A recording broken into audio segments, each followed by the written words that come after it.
इधर चेयर रखे होना दे दो।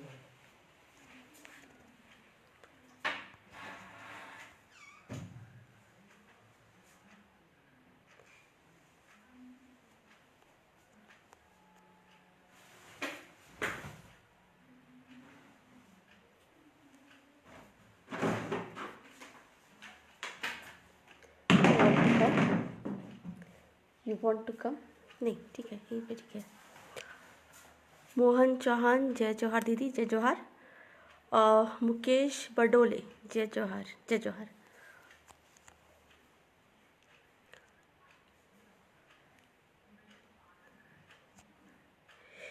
रमेश मीना जी, जोहार।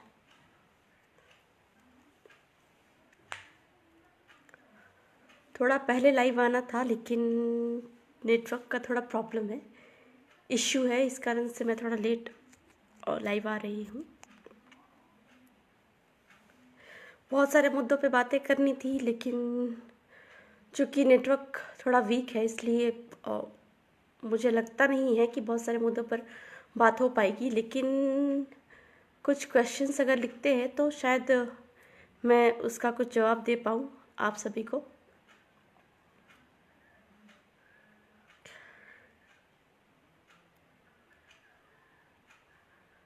उलगुलान जोहार, पोजपुरवा, आदिवासी भील जोहार, हंसराज तावियाड़ जोहार।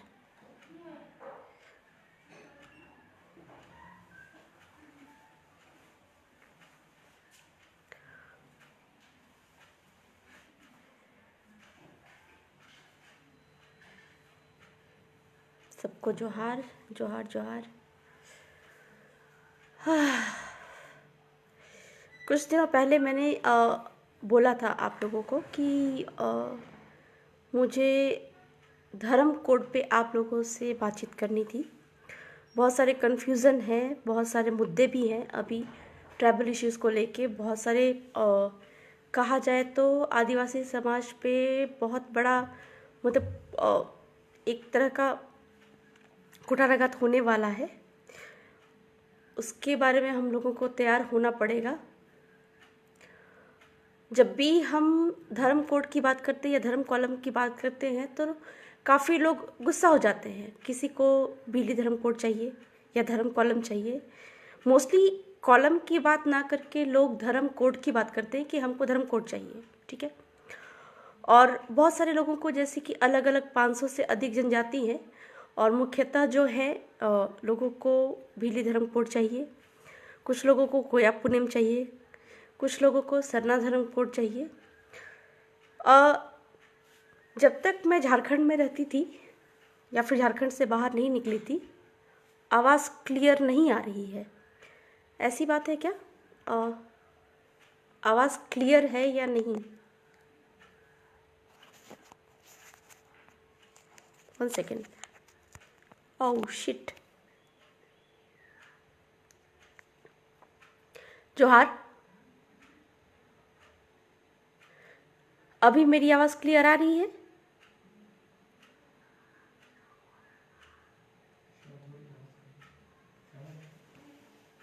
अच्छा ठीक है, चलिए अभी क्लियर है। मैंने हेडफोन लगाया हुआ है, शायद हो सकता है कि आवाज़ क्लियर नहीं आ रही हो। फिर से मैं बताना चाहूँगी कि कुछ दिनों पहले मैंने पोस्ट किया था कि धर्म कोड या धर्म कॉलम पर बहुत सारी मतलब लोगों की मतलब उत्सुकता है कि क्या होना चाहिए, कैसे हम लोगों को धर्म कोड मिले। तो इस मैटर पे जब भी हम बात करते हैं तो काफ़ी लोग आक्रोशित हो जाते हैं। तो मोस्टली मुद्दा तो बहुत ही मतलब लोगों को एक तो इसमें उत्सुकता ज़्यादा है, दूसरी बात है कि जब भी इस पर बात करते हैं तो काफ़ी कोई नाराज़ हो जाते हैं। चूँकि 500 अलग अलग जनजातियाँ यहाँ भारत में निवास करती हैं, तो मुख्यतः जो मेन जो ट्राइबल कम्युनिटीज़ है जिनकी जनसंख्या ज़्यादा है, उसमें एक ईगो प्रॉब्लम ये है कि नहीं हमारा जनसंख्या ज़्यादा है तो हमारे नाम से धर्म कॉलम होना चाहिए, हमारे नाम से धर्म कोड होना चाहिए। दूसरी बात है कि धर्म कॉलम की बात ना करके लोगों को धर्म कोड चाहिए। मतलब कई सारे हिंदू कोड है, मुस्लिम कोड है मुख्यतः क्या है कि हम आदिवासी लोगों को कोड या कॉलम की आज तक ज़रूरत नहीं पड़ी, लेकिन अब जाके जब बात आती है कि हमको कभी भी फॉर्म भरना पड़ता है, एग्जामिनेशन का फॉर्म भरना पड़ता है, तो वहाँ पे हमको अदर्स में डाल दिया जाता है। मुख्यतः लोगों को इसीलिए एक कॉलम की ज़रूरत पड़ती है। लेकिन जब भी बात आती है धर्म कोड की, तो जो जिनकी जनसंख्या ज़्यादा है उन सारे जनजातियों को में ये ईगो प्रॉब्लम हो जाता है कि चूंकि हम भील हैं, हमारी जनसंख्या ज़्यादा है, हम गोंड हैं, हमारी जनसंख्या ज़्यादा है, तो हमको भीली धर्म कोड चाहिए, और जो गोंड है उनको कोया पूनम चाहिए। और जब तक मैं झारखंड में थी तो वहाँ के लोगों का ये कहना था कि हमने सरना धर्म कोड पे काफ़ी काम किया हुआ है, तो हमको सरना धर्म कोड चाहिए। ठीक है, नो डाउट सबसे पहले जो अगर धर्म कोड की मांग हुई है या धर्म कॉलम की मांग हुई है, वो झारखंड से ही बात शुरू हुई थी, क्योंकि वहाँ पे सरना धर्म को मानने वाले काफ़ी लोग हैं। लेकिन जब भी इस तरह की बात आती है तो एक कम्युनिटी वहाँ पे गुस्सा हो जाती है कि नहीं, हमारे नाम से होनी चाहिए।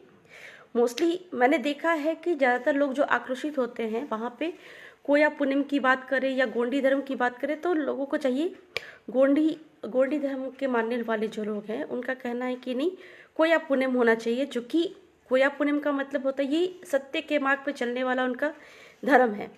दूसरी बात है कि जो गोंड जनजातियों का कहना है वो कहीं ना कहीं सही है कि ये जो भारत देश जो है वह पहले जिस समय पृथ्वी का निर्माण हुआ था, तो दो तरह के आपके जो महाद्वीप बने थे। सबसे पहले यूरोप और एशिया को मिला के वहाँ पे आपका यूरेशिया बना था। और दूसरी बात है कि जो 5 अलग जो कॉन्टिनेंट है, महाद्वीप है, उनको मिला के आपका जो कहा गया गोंडवाना लैंड वो बना था। तो जो गोंडी लोगों का कहना है कि यह जो भारत देश है, चूँकि ये 5 जो कॉन्टिनेंट बने थे, अफ्रीका, अमेरिका वगैरह, उसमें भारत भी जुड़ा हुआ था, वो जब टूट के अलग हुए तो भारत देश वहाँ से अलग होके, 5 कॉन्टिनेंट से अलग होके, 5 महाद्वीप से अलग होके वो फिर जाके यूरोप और एशिया में जाके जुड़ गया।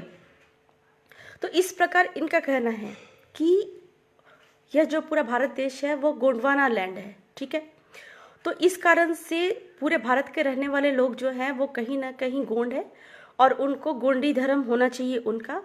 ये बात उनका कहना सही है।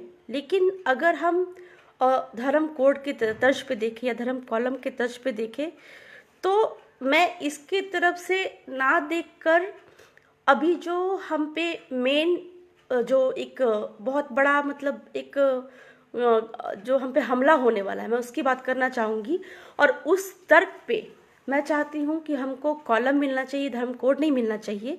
और कॉलम की तो ज़रूरत पड़ेगी ही, वो तो होनी ही चाहिए, क्योंकि कहीं ना कहीं हमारे पास धर्म कोड नहीं है, हमारे पास धर्म कॉलम नहीं है, तो जो हमारी जो पहचान है, जो ट्राइबल का जो प्रकृति धर्म मानते हैं, जो मोस्टली जो ट्राइबल है वो प्रकृति धर्म को मानते हैं, वो कहीं ना कोई ख़त्म होता जा रहा है। और काफ़ी सारे जो ट्राइबल हैं वो दूसरे धर्मों की ओर आकर्षित होते जा रहे हैं। आधे कोई हिंदू बनते हैं, कोई मतलब मुस्लिम भी बन रहे हैं, कोई ईसाई धर्म की ओर आकर्षित हो रहे हैं, और कुछ लोग बौद्ध भी बन रहे हैं, जैन धर्म की ओर आकर्षित हो रहे हैं। तो काफ़ी कन्फ्यूज़न वाला मतलब ट्राइबल के बीच में काफ़ी मतलब कि कन्फ्यूज़न वाला माहौल है कि इस तरह की चीज़ें जब आ रही हैं दूसरे धर्मों की, जब मतलब कि हमारे क्षेत्र में, हमारे अनुसूचित क्षेत्र में जब प्रचार प्रसार होता है, तो कहीं ना कहीं हमारे जो प्रकृति धर्म को मानने वाले लोग हैं वो लोग कहीं ना कहीं दूसरे धर्म की ओर आकर्षित हो रहे हैं, और जो प्रकृति धर्म को मानने वाले हमारे जो लोग हैं वो कहीं ना कहीं दूसरे धर्म की ओर आकर्षित होकर दूसरे धर्म की ओर कन्वर्ट होते जा रहे हैं। ठीक है, ये बहुत बड़ा एक कुठाराघात है हमारे ऊपर में, बहुत बड़ा मतलब एक जो बोलते हैं कि आक्रमण हो रहा है जो प्रकृति पूजक आदिवासियों के साथ में। ठीक है, तो मोस्टली मेन मुद्दा तो ये है कि हमारे लोग दूसरे धर्मों की ओर आकर्षित होते जा रही है, हमारी जो पहचान है वो ख़त्म होती जा रही है। लेकिन मेन जो मैं कहना चाहती हूँ वो कि हमको जो धर्म कॉलम की ज़रूरत है, एक तो सबसे पहली बात है कि मेरे हिसाब से आदिवासियों का धर्म कोड नहीं होना चाहिए, आदिवासियों का धर्म कॉलम होना चाहिए। धर्म कोड इसलिए नहीं होना चाहिए क्योंकि मैंने पहले भी पोस्ट के माध्यम से आप लोगों को बताया हुआ है कि कोड मतलब किसको कहा जाता है। कोड ऐसा मतलब कि कोड क्यों में होता क्या है कि एक लिमिटेड एक कानून है, ठीक है। कोड की बात करें, जैसे मैंने बताया था आईपीसी, इंडियन पिनल कोड, या फिर सीआरपीसी, ठीक है, क्रिमिनल प्रोसीजर कोड। ये कोड में क्या है कि एक लिमिटेड एक बंधे हुए कानून है, जिसके अंदर में आपकी जितना भी उस कोड में लिखा हुआ है, जितना भी संहिताबद्ध किया गया है, ठीक है, या फिर जितना भी, जैसे ट्राइबल रिलीजन की बात करें हम, अगर गोंड है या भील है या फिर संथाल है, मुंडा है, हो है, उरांव है, ऐसे करके 500 अलग अलग जनजातियों को जब कोड देने की बात आती है, धर्म कोड देने की बात आती है, तो वहाँ पे ये 500 अलग अलग जनजातियों का एक धर्म ग्रंथ बनाना पड़ेगा। और उस धर्म ग्रंथ में क्या है कि जितने भी 500 अलग अलग जनजाति है, उनके कहीं ना कहीं हर मतलब कि हर क्षेत्र में जाए तो हर 500 मीटर पे हर मतलब आपका जो रीति रिवाज परंपरा बदल जाता है। तो जब एक कोड में अगर सारे रीति रिवाज परंपराओं को एक किताब में, एक संविधान में बांध कर हम नहीं रख सकते, वो भी 500 अलग अलग जनजातियों के, तो कहीं ना कहीं अगर वह संहिताबद्ध हो जाता है तो उसी हिसाब से जितने भी, जैसे कि अगर उरांव कम्युनिटी की ही बात करें तो झारखंड के रांची क्षेत्र के जो उरांव है वहाँ का रीति रिवाज अलग है। वहीं आप गुमला के उरांव जनजातियों के पास जाओगे तो झारखंड के ही, तो वहाँ का रीति रिवाज में थोड़ी बहुत भिन्नता आ जाती है। तो उरांव कम्युनिटी के बीच में ही जो रीति रिवाज परंपराओं में अंतर होता है। और वही अगर हम बात करें मुंडाओं का, फिर उरांव का, भील का, गोंड का, तो इस तरह के अलग अलग जनजाति जब एक ही कम्युनिटी के अंदर में विभिन्नताएं हैं, उनके रीति रिवाज परंपरा में विभिन्नताएं हैं, तो जो अलग अलग कम्युनिटी जो है 500 प्लस जो कम्युनिटी हैं, उनके रीति रिवाज परंपराओं का मतलब को एक संविधान में बांध कर रखना, एक धर्म ग्रंथ में बांध कर रखना बहुत मुश्किल हो जाएगा। और कहीं गलती से ऐसा हो भी गया कि एक धर्म ग्रंथ बना के अगर सारे ट्राइबल के कस्टम सिस्टम को एक धर्म ग्रंथ बना कर रख दिया जाए, तो फिर आने वाले दिन में जो एक ही कम्युनिटी के अलग अलग रीति रिवाज है, वहाँ पे हमको बहुत दिक्कतें आ जाएंगी। और उस चीज़ को अगर हम फॉलो नहीं करेंगे तो उस पे जैसे कि है कि इंडियन पिनल कोड आईपीसी, उसके तहत में जितना कुछ लिखा हुआ है किताब में, आईपीसी में या सीआरपीसी में, अगर उसके हिसाब से ना हो तो कोर्ट उस पर जजमेंट देती है, पुलिस हमको उठा के ले जाती है। तो वैसे ही हो जाएगा कि अगर संहिताबद्ध हमारा जो धर्म ग्रंथ रहेगा उसके अनुसार हमारे रीति रिवाज परंपरा में थोड़ा भी फेरफार हो तो शायद उस पर हम पे एक आईपीसी की कलम बन जाए, सीआरपीसी की कलम बन जाए। तो मैं धर्म कोड के फेवर में नहीं हूँ। हाँ, धर्म कॉलम होना चाहिए, चूँकि फॉर्म भरने में हम लोगों को दिक्कतें आती है। पहले भी आपका आज़ादी के पहले बहुत सारे मतलब कि धर्म कॉलम हमारे थे, तो कॉलम होना चाहिए। दूसरी बात है कि धर्म कॉलम क्यों होना चाहिए, और एक जो बहुत ही महत्वपूर्ण जो आपका मैं बताना चाह रही हूँ जो इश्यू आ रहा है, यूनिफॉर्म सिविल कोड, मतलब एक समान नागरिक संहिता। और ये एक समान नागरिक संहिता अभी आने वाली है, चूँकि अभी एनआरसी भी लगने वाला है, ठीक है। 2021 का जनगणना जो होने वाला था, अभी सुनने में आ रहा है कि 2021 की जनगणना नहीं होगी, तो शायद 2031 में जनगणना होने वाली है, इस तरह का मतलब कि खबर सुनने को भी आ रहा है, ठीक है। तो मेन जो मुद्दा है एनआरसी का, मेरे हिसाब से, मेरी जो जानकारी है, जिस समय पे इंदिरा गांधी प्रधानमंत्री थी, ठीक है, उस समय पे एनआरसी लगने वाला था। और मेरी जानकारी में उस समय पे शायद इस तरह का सिस्टम था, इस तरह का उनको निर्देश दिया गया था कि या तो आप जो बांग्लादेशियों को अपने भारत देश में बसाया है, ठीक है, उन सभी बांग्लादेशियों को आप भारत से बाहर निकालो, अदरवाइज उसी को एनआरसी कहा गया, जिनकी नागरिकता भारत देश में नहीं है उनको आप भारत देश से बाहर निकालो। चूँकि इंदिरा गांधी ने क्या किया था, जितने भी बांग्लादेशी थे उनको भारत में बसाया था, शरणार्थियों के रूप में यहाँ पे मतलब रखा था, तो उनको निकालने के लिए एनआरसी लगने वाला था, जिसपे एक शर्त आई थी कि या तो आप एनआरसी लगाइए, ठीक है, या तो आप एनआरसी लगाइए या फिर जनसंख्या कंट्रोल करिए। आप गौर करिएगा कि उसी समय पे इंदिरा गांधी के समय में, चूँकि इंदिरा गांधी को शायद जेल भी जाना पड़ गया था, प्रधानमंत्री रहते हुए भी जेल जाना पड़ गया था, उस समय पे इस तरह की चीज़ें हुई थी कि जो जनसंख्या नियंत्रण के लिए उसी समय पे आपका बंध्याकरण भी आया था, उस समय पे हम दो हमारे दो का सिस्टम भी आया हुआ था जनसंख्या नियंत्रण के लिए। बाकी सारी चीज़ें थी, और एक नसबंदी प्रोग्राम भी चलाया गया था जो जिसका काफ़ी मतलब विरोध भी हुआ था। ठीक है। दूसरी बात मेरी जानकारी में है कि इंद्र कुमार गुजराल के समय एनआरसी फिर से लगने वाला था। उस समय पे तो नहीं लगा, लेकिन अभी 2019 के पहले से मेरे को मालूम था कि एनआरसी लगने वाला है। जो भी भारत के नागरिक नहीं है उनको देश से बाहर निकालने की प्रक्रिया चालू होने वाली है।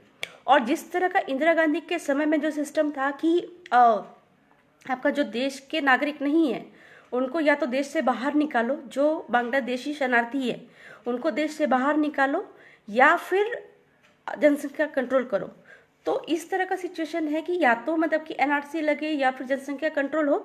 इस पर मैं बहुत ज़्यादा तो नहीं बोलना चाहूँगी अभी जो लगने वाली है, चूँकि एनआरसी रोकने के लिए CAA सिटीजनशिप अमेंडमेंट बिल था पहले, अभी सिटीजनशिप अमेंडमेंट एक्ट बन चुका है, वो कानून बन चुका है। ठीक है। तो ये कानून के अनुसार, जैसा मेरी जानकारी है, इस कानून के अनुसार भारत में जो हिंदू हैं, हिंदू धर्म के लोग हैं, ठीक है, वो रह सकते हैं। जैन, बौद्ध, सिख ये रह सकते हैं, इतना मेरे को पता है। तो मेन जो मैं धर्म कोड या धर्म कॉलम की बात कर रही हूँ, इसके पीछे भी बहुत बड़ा रीज़न है कि अभी जो मेन साजिश है या फिर जिस तरह का मतलब जो तत्कालीन सरकार है, इनकी जो पॉलिसी है हिंदू राष्ट्र की, ठीक है, तो हिंदू राष्ट्र से हमको कोई ऐतराज़ नहीं है। आप हिंदू राष्ट्र बनाइए, आप मुस्लिम राष्ट्र बनाइए, आप ईसाई राष्ट्र बनाइए, हमको उससे कोई ऐतराज़ नहीं है। चूँकि मेरे को पता है, चूँकि पाकिस्तान मुस्लिम कंट्री है और भारत के संविधान या फिर पाकिस्तान के संविधान में भी यही चीज़ होगी, कॉपी पेस्ट है चूँकि, तो भारत के संविधान में आपके राज्य के नीति निर्देशक तत्व में एक चीज़ जो है कि राज्य एक समान नागरिक संहिता लाने की कोशिश करेगा। ठीक है। तो एक समान नागरिक संहिता लाने की जो कोशिश है, इसमें आपका एनआरसी या CAA बहुत बड़ा उसमें योगदान रखता है, बहुत महत्वपूर्ण अपना मतलब कि उसमें योगदान रखता है वो एनआरसी पे। ठीक है। तो CAA, एनआरसी और यूनिफॉर्म सिविल कोड, इन सब की बातें मैं कर रही हूँ, जो कि भारत के संविधान में लिखा हुआ है, नीति निर्देशक तत्व में लिखा हुआ है कि राज्य एक समान नागरिक संहिता लाने की कोशिश करेगा।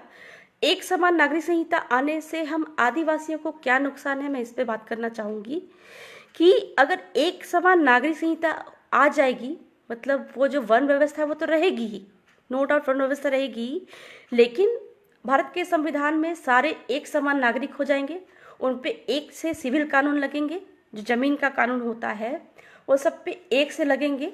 मतलब जो कल तक हिंदू थे, हिंदू में मतलब कि हिंदू धर्म पे तो भारत का संविधान नहीं है, आपका अनुसूचित जाति, अनुसूचित जनजाति, OBC, जेंडर, ठीक है, ये सारे एक समान नागरिक हो जाएंगे और इनका जो जमीन का कानून है ये भी एक समान हो जाएगा। और संविधान में जो 5वीं अनुसूची में जो अनुसूचित जनजाति को जो जमीन का विशेषाधिकार दिया गया है वह खत्म हो जाएगा। यूनिफॉर्म सिविल कोड आने से ये खत्म हो जाएगा। और चूंकि अनुसूचित क्षेत्र होने से, 5वीं क्षेत्र होने से जो SC कम्युनिटी को या फिर अदर कम्युनिटीज़ को जो कि आदिवासी गांव में रहते हैं, उनको भी इन ट्राइबल्स की वजह से जो विशेषाधिकार प्राप्त है वो भी खत्म हो जाएगा। तो CAA कानून के तहत मतलब जो एक महत्वपूर्ण जरिया है आपका यूनिफॉर्म सिविल कोड को लागू करने का, मेरे हिसाब से CAA कानून जो है वो NRC को रोकने के लिए लाया गया, क्योंकि जो बांग्लादेशी शरणार्थी हैं कहीं ना कहीं वोट बैंक बन चुके हैं, मेरे हिसाब से वोट बैंक बन चुके हैं।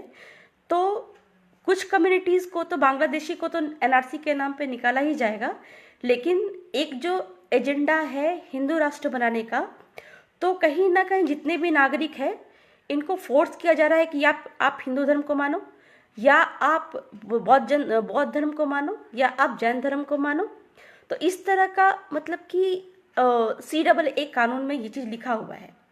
और ये जो CAA कानून में है कि आप या तो हिंदू धर्म को मानो, या तो बौद्ध धर्म को मानो, या जैन धर्म को मानो, तभी आप भारत में निवास कर सकते हैं। इस तरह की जो चीज़ें हैं ये कहीं ना कहीं जो नेक्स्ट इनका एजेंडा है हिंदू राष्ट्र बनाने का, इसको प्रमोट करता है। चूँकि भारत का संविधान का अनुच्छेद 25, मैं बार बार से कह रही हूँ कि भारत का संविधान का अनुच्छेद 25 ये कहता है कि जो जैन धर्म है, जो बौद्ध धर्म है और जो हिंदू धर्म है, हिंदू धर्म के बारे में लिखा गया है बहुत सारी चीज़ें कि हिंदू धर्म के जो अनुभाग है इनके लिए मंदिर खुला रहेगा। इस तरह की चीज़ें, मतलब कि हिंदू धर्म के बारे में काफ़ी एक्सप्लेनेशन दिया गया है।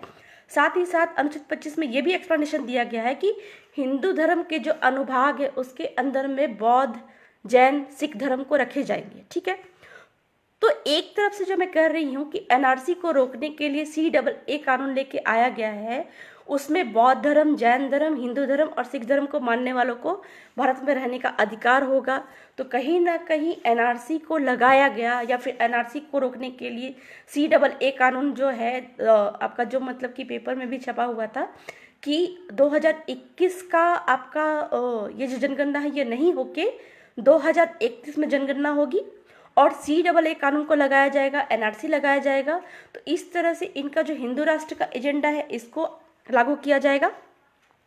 और सेकंड चीज़ है कि कहीं ना कहीं बौद्ध धर्म, जैन धर्म, सिख धर्म, ये जो चीज़ें वो अनुच्छेद 25 के तहत हिंदू धर्म के अंतर्गत में आती है।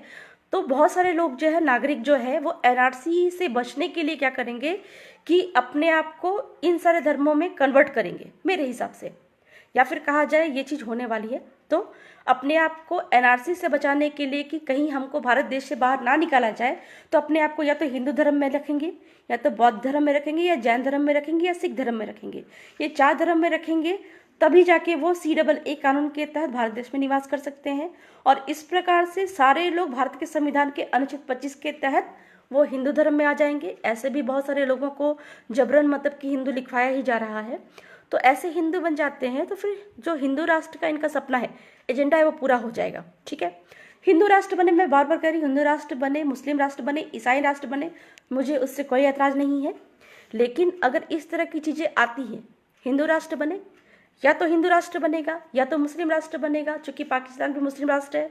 और इस प्रकार से जो यूनिफॉर्म सिविल कोड अगर लागू हो गया, मैं बार बार कह रही हूँ, अगर यूनिफॉर्म सिविल कोड लागू हो गया, एक समान नागरिक संहिता लागू हो गया, तो फिर ट्राइबल का जो 5वीं अनुसूची है वो खत्म हो जाएगा। उनकी ज़मीन का जो विशेषाधिकार है, जो संविधान के 5वीं अनुसूची में, चूंकि सारे लोग, हमारा जो सिविल कानून है वो अलग है, ट्राइबल्स का सिविल कानून है वो अलग है, और मतलब कि ज़मीन का आप पूरे जितने भी कानून है आप उनमें देख लीजिए, आपका जितने भी ज़मीन के जो आपका CNT एक्ट है, टेनेंसी एक्ट है, ठीक है, या फिर आपका जो लैंड रेवेन्यू कोड है, पूरे देश भर के कहीं के भी लैंड रेवेन्यू कोड या टेनेंसी एक्ट आप उठा के देख लीजिए, वहाँ पे अदर कम्युनिटीज़ का ज़मीन का कानून अलग है। वहीं जब बात आती है ट्राइबल्स की और ट्राइबल क्षेत्र में रहने वाले SC कम्युनिटी की, तो उनके लिए अलग से प्रावधान है, जिसमें कि बिना कलेक्टर की पूर्व मंजूरी के ट्राइबल की ज़मीन किसी को भी, चाहे वो राज्य सरकार हो चाहे केंद्र सरकार हो, किसी को भी हस्तांतरित नहीं हो सकती है। तो जब बात आती है किसी भी टेनेंसी एक्ट या फिर मतलब आपका ज़मीन के जितने भी कानून हैं जिसमें आदिवासियों को ज़मीन संरक्षण का अधिकार है, विशेषाधिकार है, संविधान का 5वीं अनुसूची है जिसके तहत आदिवासियों को विशेषाधिकार है, ज़मीन का कानून के मतलब कि संरक्षण का अधिकार है, काफ़ी सारे अधिकार है, वो सारे मतलब ख़त्म हो जाएंगे, यूनिफॉर्म सिविल कोड आने से ख़त्म हो जाएंगे। तो यही कारण है कि CAA कानून का मैं मतलब सपोर्ट नहीं करती, या फिर CAA कानून अगर लगने वाला, NRC लगने वाली है और कहीं ना कहीं इनका जो एजेंडा है हिंदू राष्ट्र का, मैं इनको भी समर्थन नहीं करती हूँ। इसलिए मैं समर्थन करती हूँ कि आदिवासियों का अपना एक अलग कॉलम होना चाहिए, धर्म कॉलम होना चाहिए। अब बात आती है यहाँ पे कि आदिवासियों का धर्म कॉलम हो तो क्या हो। कोड की बात तो मैंने मना किया, क्योंकि कोड के लिए एक अलग उनको धर्म, आदिवासियों को धर्म ग्रंथ बनाना पड़ेगा, और 500 अलग अलग जनजातियों का जो धर्म ग्रंथ है वो एक ही में, वो मतलब कि उनका एक ही धर्म कोड में सारे 500 अलग अलग जनजातियों को नहीं डाला जा सकता, क्योंकि सारे 500 जनजातियों को अगर एक धर्म कोड में डाला गया, एक धर्म ग्रंथ में डाला गया, तो उससे क्या हो जाएगा कि जो रीति रिवाज परंपरा पे बहुत ही विरोधाभास उत्पन्न हो जाएगा, और कोड होने की वजह से उस पर कोर्ट भी जजमेंट देने के लिए तैयार हो जाएगा। चूँकि आज के डेट में जो आदिवासियों के जितने भी कस्टम सिस्टम है, इस पे कोर्ट भी जजमेंट नहीं दे सकती है, या फिर मतलब कि इस पे छेड़छाड़ विधानसभा संसद छेड़छाड़ नहीं कर सकती है। ठीक है, अब यहाँ पे बात आती है कि कॉलम हो, ट्राइबल्स का कॉलम हो तो क्या कॉलम हो। बात आ रही है यहाँ पे कि जिस समय मैं झारखंड में थी या फिर जिस समय मुझे ज़्यादा नॉलेज नहीं था, तो मैं सरना धर्म कोड पे काफ़ी सरना धर्म कोड को काफ़ी प्रमोट करती थी, जो कि अब सरना धर्म कॉलम को मैं प्रमोट कर रही हूँ। ठीक है, उसके बाद धीरे धीरे मतलब कि मुझे लगा कि नहीं, सिर्फ झारखंड के ट्राइबल को लेके ही हम सरना धर्म कोड की मांग नहीं कर सकते। इसलिए क्या है कि सारे जितने भी देश के जो हैं आपके, जो कि जो रजिस्ट्रार साहब ने भी कहा था कि भारत देश के पूरे जनजाति अगर किसी कॉलम पे एकमत हो तो हम वही कॉलम देंगे। ठीक है, तो वहाँ पे बात आती थी कि जितने भी भारत के 500 अलग अलग जनजाति में से जो मुख्य जनजाति है उनके जो उनसे कंसल्ट करके फिर एक धर्म कॉलम पे हम एकमत हो। तो भीलों से भी कंसल्ट किया गया, गोंडों से भी कंसल्ट किया गया, सबका मतलब कि ये हुआ विचार आए।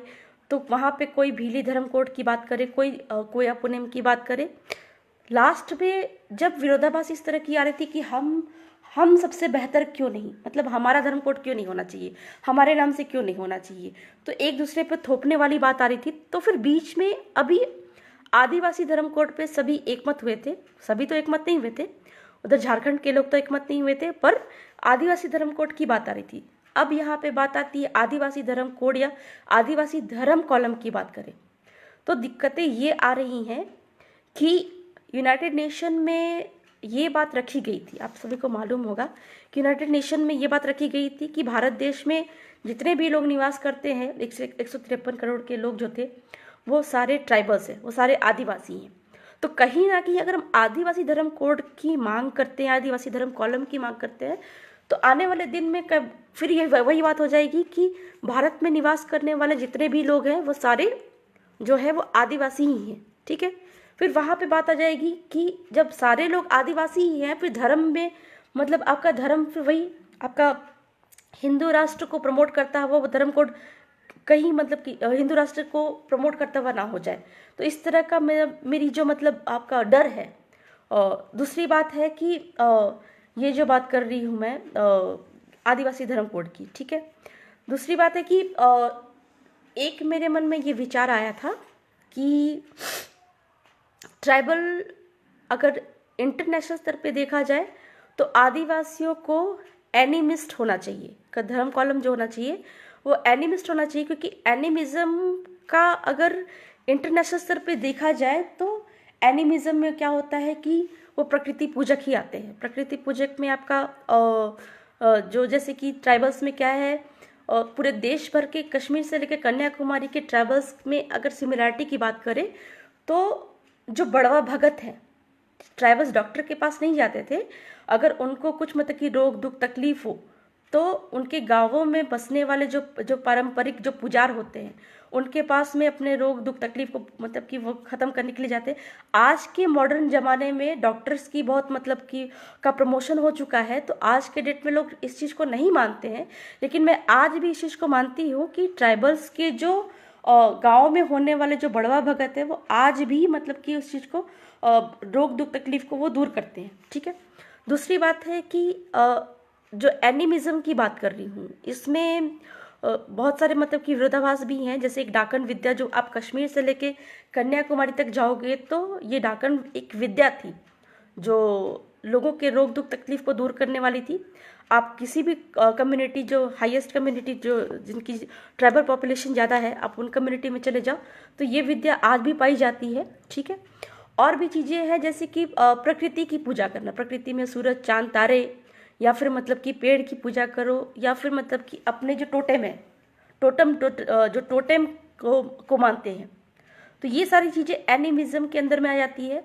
तो एक ये मेरी राय है कि या तो आप एनिमिस्ट को लेके, एनिमिस्ट कॉलम को लेके एनिमिस्ट की मांग करें, और जिस तरह की अगर एनिमिज्म पे चलते हैं तो वो ज़्यादा बेहतर हो जाएगा। अदरवाइज ये मेरी राय है, अदरवाइज मैं फिर से सरना धर्म कॉलम पे आ रही हूँ, क्योंकि जब तक हमारा जो है मतलब कि हम ट्राइबल्स क्या है कि 2G की स्पीड में चलते हैं और जो गवर्नमेंट है वो 5G की स्पीड में चलती है, तो अगर धर्म कॉलम की मांग करें, सरना धर्म कोड या सरना धर्म कॉलम की मांग काफ़ी समय पहले से चलती आ रही है। और जिस तरह का जब तक कि हम किसी कॉलम पे एकमत हो तब तक गवर्नमेंट है जो मतलब कहीं अपना हिंदू राष्ट्र का एजेंडा वो पूरा ना कर ले, जिससे कि सारे पाचन खत्म हो जाए। चूँकि सरना धर्म कोड पे काफ़ी उनके मानने वालों की जनसंख्या काफ़ी ज़्यादा है, तो मानने वालों की जनसंख्या भी ज़्यादा है, और चूँकि इस मैटर पे ज्ञापन भी काफ़ी गया हुआ है, तो मैं ये कह रही थी कि मेरी जो मतलब कि व्यक्तिगत सोच है, या तो आप एनिमिज्म धर्म कॉलम पे एक मत हो जाए या फिर सरना धर्म कॉलम पे एक मत हो जाए।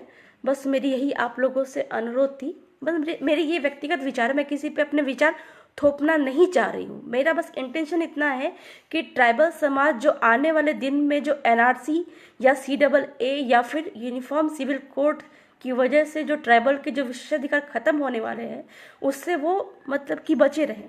इसीलिए जो भी आप लोगों का मतलब कि निर्णय होगा वो हमको मंजूर होगा। बस मैं इतना ही कहना चाह रही थी।